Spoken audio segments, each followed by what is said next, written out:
वालों के विरोध के बाद चेतन ने मंदिर के अंदर से अपना सामान समेटा और भारी कदमों के साथ वहां से निकल गया। चेतन के जाने के बाद वीर सिंह, जो बहुत देर से कुछ सोच रहा था, उसने अचानक से कहा, हम मानते हैं कि खूनी वधू ने फिर से एक जान ले ली, लेकिन सोचने वाली बात यह है कि आखिर मंदिर के भीतर रात भर रहने के बाद भी चेतन जिंदा कैसे बच गया। और तो और वो जो भी कहानी बता रहा था, उसके पीछे उसका क्या मकसद हो सकता है। कुछ तो वजह होगी जो चेतन इस मंदिर के भीतर नहीं मरा। मुझे तो लगता है कि चेतन का यहाँ आना भगवान की मर्जी है, और हो न हो ये लड़का हमारे गांव को इन सारी मुसीबतों से बाहर निकाल सकता है। वीर सिंह की बात सुनकर मुखिया ने कहा, वीर सिंह, तुम इस गांव के सबसे समझदार आदमी हो और तुम ही ऐसी बात कर रहे हो। तुम समझ क्यों नहीं रहे कि वो लड़का साफ साफ झूठ कह रहा है। मंदिर के भीतर भूत प्रेत प्रवेश नहीं कर सकते हैं। उस वक्त भले ही गांव के लोग चेतन की बातों पर भरोसा नहीं कर पा रहे थे, लेकिन वीर सिंह के मन में एक तूफान चल रहा था। उधर गांव वालों के निकालने के बाद चेतन वहां से सीधा स्टेशन पहुंचता है। उसे समझ नहीं आ रहा था कि अब वो क्या करे और कैसे गांव वालों को बताए कि वो जो कुछ कह रहा है वो झूठ नहीं है, बल्कि वाकई उसने उस लड़की को देखा है जिसे पूरा गांव खूनी वधू कहता है। स्टेशन पहुंचने के बाद चेतन को पता चलता है कि ट्रेन रात के 8 बजे है। अब उसके पास कोई भी रास्ता नहीं था सिवाय रात तक इंतजार करने के, क्योंकि फूलपुर गांव से शहर तक जाने के लिए यही ट्रेन एकमात्र रास्ता था। धीरे धीरे रात ढलने लगी थी। चेतन स्टेशन पर लगी बेंच पर बैठा अपनी किस्मत को कोस रहा था। वो नहीं चाहता था कि उसके ऑफिस में दोबारा उसे नाकारा समझा जाए। अपने कैमरे की रिकॉर्डिंग देखते हुए उसने खुद से कहा, इस अधूरी रिकॉर्डिंग से कुछ नहीं होने वाला। अगर ये लेकर गया तो मेरी नौकरी तो गई समझो। ऊपर से मेरा फिर से मजाक बनना तो तय है। शायद यही मेरी किस्मत है। कहते हुए उसने झटके से कैमरे की स्क्रीन बंद कर दी और उसे बगल में रखकर बैठ गया। वैसे भी सब कुछ अब उसके बस के बाहर का था। लोग उसे गांव में ठहरने नहीं देना चाहते थे। गांव की तरह स्टेशन पर भी सन्नाटा पसरा हुआ था। सरसरी ठंडी हवा के बीच बैठा चेतन ट्रेन के इंतजार में ही था कि उसे घुंघरुओं की आवाज सुनाई पड़ी। एक पल को चेतन ने उसे सुना, लेकिन फिर नजरअंदाज कर दिया।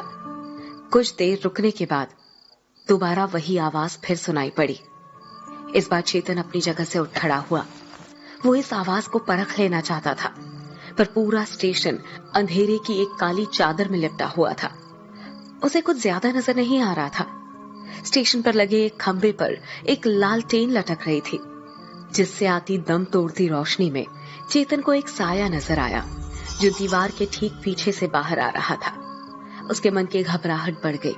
वो समझ गया कि हो ना हो ये वही लड़की है जो उसे बार बार नजर आ रही है। उसने अपने डर पर काबू पाते हुए तेज आवाज में चिल्लाकर पूछा, कौन है? कौन है वहां? पर सामने से कोई जवाब नहीं मिला, बल्कि वो साया लालटेन के प्रकाश में धीरे धीरे बढ़ने लगा। चेतन के पैर अब डर से कांपने लगे थे। उसने डरते हुए बोलना शुरू किया, मैं जानता हूँ तुम वही फोटो वाली लड़की हो जो मुझे उस रिक्शे वाले ने दिखाई थी। तुम वही हो जो पहले स्टेशन और फिर मंदिर में मिली थी, और फिर तुम वहां भी थी, उस हवेली में। लेकिन तुमने वहां भी मुझे न मालूम क्या कहानी सुना दी। चेतन ने थोड़ा सोचते हुए फिर कहा, मुझे नहीं पता कि मैं कैसे मंदिर से सीधा उस हवेली में पहुंच गया, और वहां उस झरने के पास तुमने मुझे किस किया, और फिर मेरे साथ क्या हुआ और मैं कैसे बेहोश हुआ, मुझे कुछ नहीं पता। लेकिन जो भी हो, तुम मुझे बताओ कि आखिर तुम हो कौन। कहते हुए चेतन अपने कांपते कदमों के साथ उस साए की ओर बढ़ने लगा। वो अपने मोबाइल के लाइट के सहारे उसे देखने की कोशिश में था। उसने आगे बढ़ते हुए धीरे से डर कर पूछा, मैं ही क्यों तुम बार बार मेरे सामने आ रहे हो? जवाब दो। तभी घुंघरुओं की आवाज अचानक से तेज हो गई, मानो कोई दौड़कर उसकी ओर आ रहा हो। अचानक एक ठंडी हवा का झोंका तेजी से आकर चेतन के भीतर से होकर गुजर गया, और चेतन अंदर तक से हर उठा। उस हवा के झोंके का दबाव इतना तेज था कि चेतन के कदम डगमगा गए। खुद पर से उसका नियंत्रण छूट गया। वो गिरने ही वाला था कि किसी ने अचानक उसे सहारा दिया और गिरने से बचा लिया। जब चेतन ने उसे देखा तो पाया कि वो कोई और नहीं बल्कि वीर सिंह था। चेतन ने एक नजर वीर सिंह को देखा और अगले पल पीछे पलटकर अंधेरे में उस साए को देखने की कोशिश की, लेकिन वहां उसे कोई भी नजर नहीं आया। वीर सिंह के वहां आते ही जो एक साया चेतन के पास पड़ रहा था वो अचानक ही कहीं गायब हो गया था। तभी चेतन ने अपने आप को संभालते हुए पूछा, वीर सिंह, तुम यहां कैसे? वीर सिंह ने जवाब देते हुए कहा, मैं तुम्हें ढूंढते हुए ही यहां आया हूं। अच्छा हुआ तुम गए नहीं।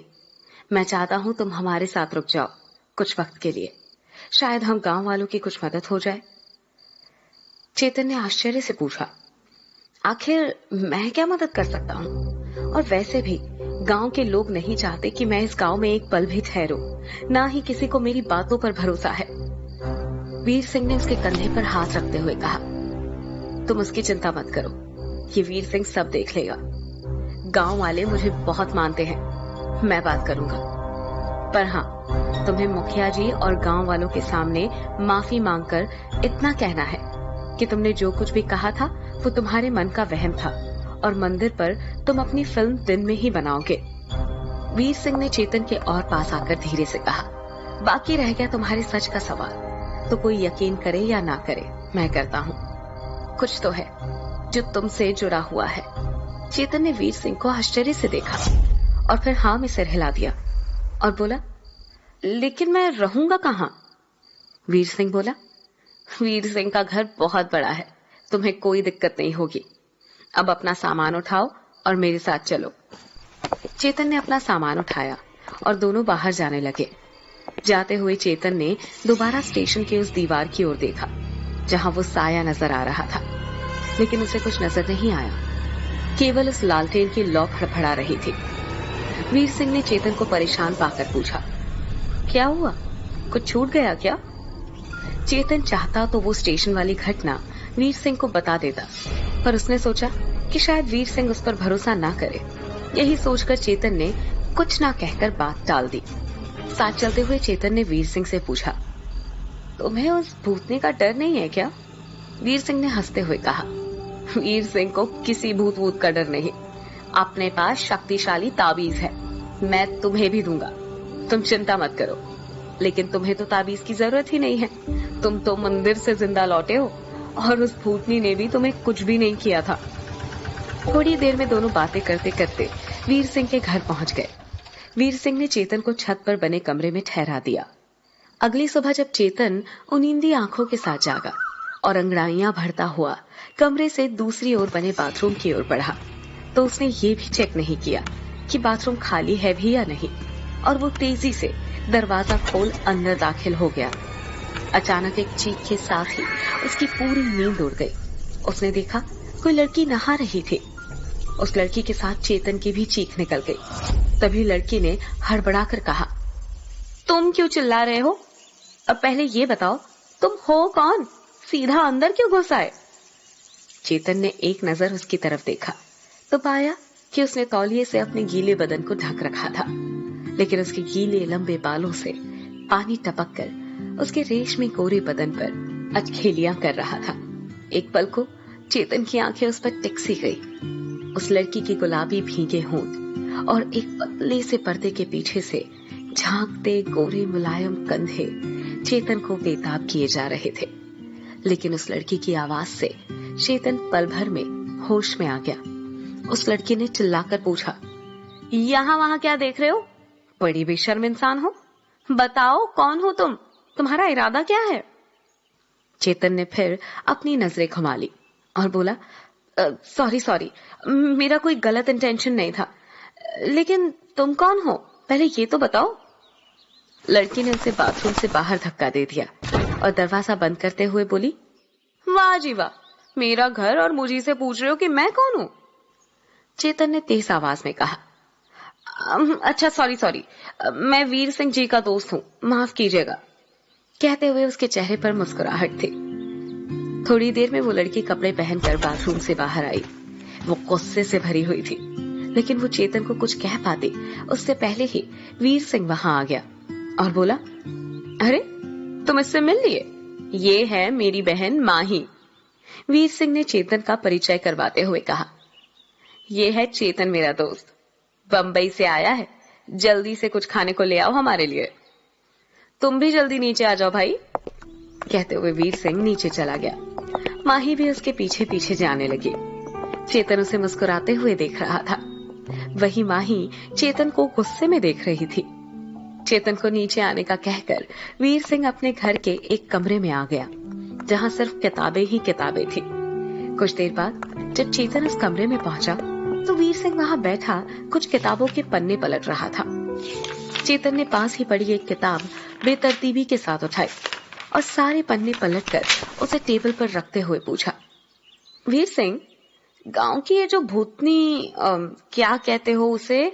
हाँ, खूनी वधू, इसकी असल में कहानी क्या है?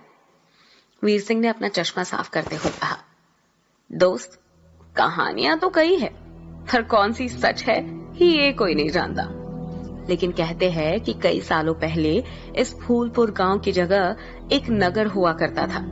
उसमें एक लड़की को किसी कारण से ये सजा मिली कि वो किसी से शादी नहीं कर सकती थी। उसे नगर के हर कुलीन व्यक्ति के साथ सुहागरात मनानी पड़ती थी और फिर न जाने किसी तरह बाद में वो लड़की मर गई। कोई नहीं जानता कैसे, लेकिन तभी से उसकी आत्मा भटकने लगी। चेतन ने आश्चर्य के साथ कहा, बड़ी अजीब कहानी है, और ये काल भैरव का मंदिर का क्या किस्सा है? चेतन के इस सवाल के साथ ही वीर सिंह ने कई किताबों के बीच से एक पुरानी किताब निकाली और उसके कुछ पन्ने पलटकर कहा, इस किताब में बहुत सारे राज छुपे हैं, जिसे समझ पाना बहुत मुश्किल है। लेकिन मुझे मेरे बाबा ने बताया था कि इस किताब में काल भैरव मंदिर के साथ ही उस खूनी वधू की जिंदगी के भी कई रहस्य छिपे हैं। वीर सिंह ने एक बार चारों तरफ चौकन्नी निगाहों से देखा और फिर धीरे से कहा, एक बात और, मुझे जहां तक लगता है, हो न हो इस किताब में उस खूनी वधू की भूतनी को खत्म करने का भी उपाय लिखा हुआ है। लेकिन अफसोस, आज तक हम इस किताब को सही से समझ ही नहीं पाए। और जहां तक सवाल है काल भैरव मंदिर में रात के वक्त मौत होने की, तो मेरे पैदा होने के बाद से आज तक तो कोई कभी रात के वक्त उस मंदिर में नहीं गया। लेकिन कहते हैं कि बहुत पहले 2 बार 2 आदमियों की जान इस मंदिर के भीतर गई है। उनकी जान कैसे गई ये बात तो किसी को नहीं पता, लेकिन उसी समय के बाद से ये प्रथा चली आ रही है कि सूर्य डूबने के बाद कोई भी मंदिर में प्रवेश नहीं कर सकता। लेकिन मैंने गांव वालों से इतना सुना है कि वो लड़की जिसे सालों पहले नगर में सजा देकर पूरे नगर की वधू बनाया गया था, उस लड़की की मौत इसी काल भैरव मंदिर में हुई थी। और उस लड़की की मौत के बाद से उसकी आत्मा खूनी वधू बनकर हमारे गांव में भटकती है। तो हो ना हो, तुम्हारी बात सही हो सकती है कि उस मंदिर के भीतर वो भूतनी तुम्हें दिखाई दी हो। वीर सिंह की बात सुनकर चेतन ने सोचते हुए कहा, लेकिन पुजारी जी भी तो सही कह रहे हैं ना कि मंदिर में भूत प्रेत नहीं जा सकते। तो फिर ये कैसे संभव है कि खूनी वधू मंदिर के भीतर थी? और चलो अगर ये मान भी ले कि वो भूतनी मंदिर के अंदर जा सकती है, तो भी सवाल ये उठता है कि कैसे? कुछ तो ऐसा है जो किसी को भी नहीं मालूम। क्या है मंदिर और भूतनी का राज? कैसे एक भूतनी प्रवेश कर सकती है मंदिर के भीतर? क्या सुलझा पाएगा चेतन इस रहस्य को?